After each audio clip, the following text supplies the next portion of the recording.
Hello students, my name is Adeleye, your geography tutor. I welcome you to the e-classroom. I'll be taking you geography at the level of year 10. As you know, we've looked at some topics in the outgoing term, which is term 2.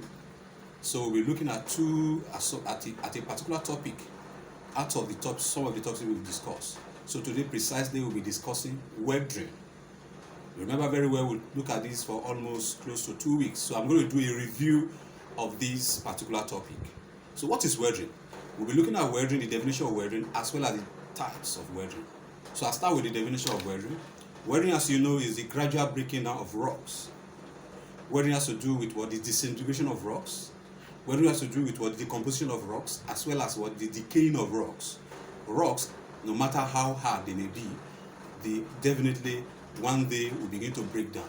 Though this breaking down is usually gradual. Some can take several hundreds of years, some thousands of years, some very few years, depending on the nature of the rock. As you know, that we have different types of rocks. We have the igneous, we have the sedimentary, as well as the metamorphic rocks. So all these rocks, they have their what? They have their strengths and they have their weaknesses. Some are very hard, some are soft. So, but the process through which these rocks can be reduced into soil is weathering. So weathering, like I mentioned, can come in the form of decomposition, which is breaking them down without the physical processes. It can come into disintegration. Rocks can break down and split into smaller units. What is the most important in time of weathering is the product of what? Of the breaking down. So after looking at the definition, I want us to quickly go through the types. We have 3 major types of weathering. We have the physical weathering, otherwise also called the mechanical weathering. We have the chemical weathering, as well as the biological weathering. But I would like to start with the first one, which is the mechanical weathering. Mechanical weathering is that disintegration or breaking down of rocks without a chemical alteration. You know, rocks are made up of chemical constituents, or what we call elements. So they contain certain minerals. The meaning of mechanical weathering is whenever a rock undergoes what? Mechanical weathering, the chemical constituents or the mineral constituent remain the same. There's no alteration. There's no change in the composition of the rock after weathering. That's the meaning of what? Physical weathering. I quickly also take you to what? I will have different types of mechanical weathering. I'll come back to that. Then let's look at chemical weathering. Chemical weathering is that kind of weathering that involve alteration of the minerals. The mineral constituents changes. They are no longer the same after the weathering. There's complete alteration. You get a new product at the end of chemical weathering. While biological weathering involves the breaking down of rocks through living organisms. It can be through plants, it can be through other animals, and every other thing that has what? Lives. So these are the 3 major types of weathering. But I'm going to talk, they have various types. We have sub-types. So I want to start with the first one, which is the mechanical weathering. Like I told you, mechanical weathering has to do with breaking out of rocks without change to the mineral constituents. So we have 2 types. We have what we call exfoliation, and we have what we call freestyle. The first one, exfoliation. Most of you are familiar with the word, that term of exfoliation, which means what? Peeling. For those of you who use cream very well, you know that we have anti-exfoliation creams. They prevent what? Peeling of the skin. So we also have exfoliation in what? In geography, under weathering. So we have rock that peel. But this kind of rock, we can only find this kind of weathering in certain regions of the earth. As a matter of fact, let me quickly remind you that mechanical weathering is only possible under extreme weather conditions. Places that are extremely hot or extremely cold. So exfoliation is majorly common in extremely hot climates, especially in the weather regions, in desert region. Pardon me.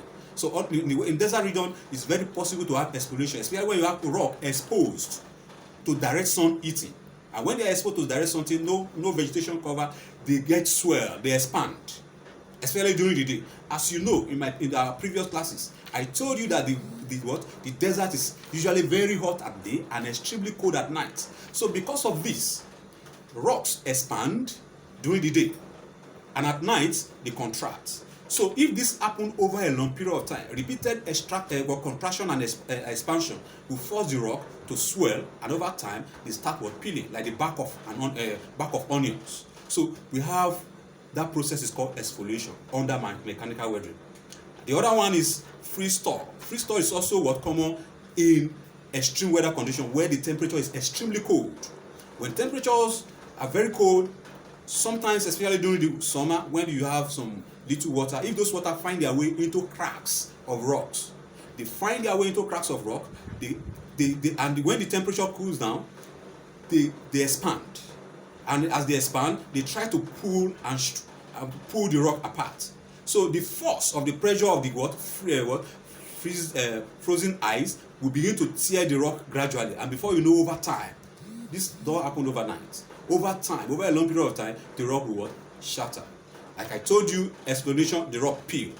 In the case of freeze-thaw, the rock shattered into pieces. That is physical weathering. The next one is chemical weathering. Chemical weathering will have different types. Like I told you, under chemical weathering, there's chemical alteration. The rock never remains the same. There's a complete change in the original rock.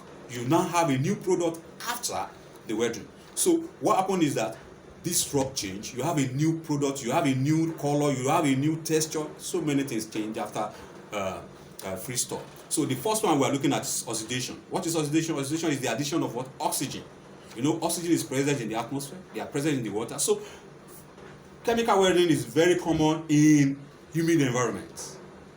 Common in humid environments, especially in tropical regions, when we have a lot of rainfall.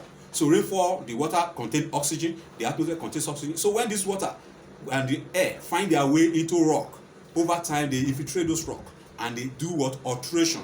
And that's what we call oxidation. And this oxidation will force the rock to begin to change color. For example, if you have iron present in certain rock, iron component present in certain rock, they begin to change. And they begin to change, the color becomes reddish, or sometimes brownish. So that is oxidation. We also have carbonation, where you have situation whereby carbon flame from carbon was released from industrial pollution, find their way into the atmosphere. They condense with They condense with with the cloud. As they condense with the cloud, they come back as acid rain. This acid rain have effects on rocks, so they can disintegrate rocks. We have hydrolysis. We also have hydration. These are types of chemical weathering. And the last one, which is biological weathering. Like I told you, biological weathering is experienced when living organisms, especially plant and animal.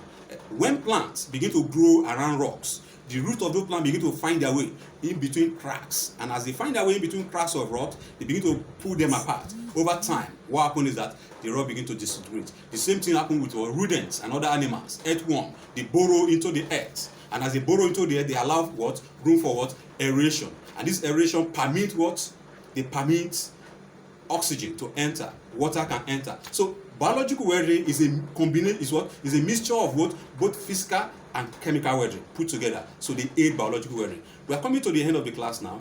I want to encourage you to go over your notes, go over the exercises you have in your textbooks, and get ready as we meet next time. Thank you so much.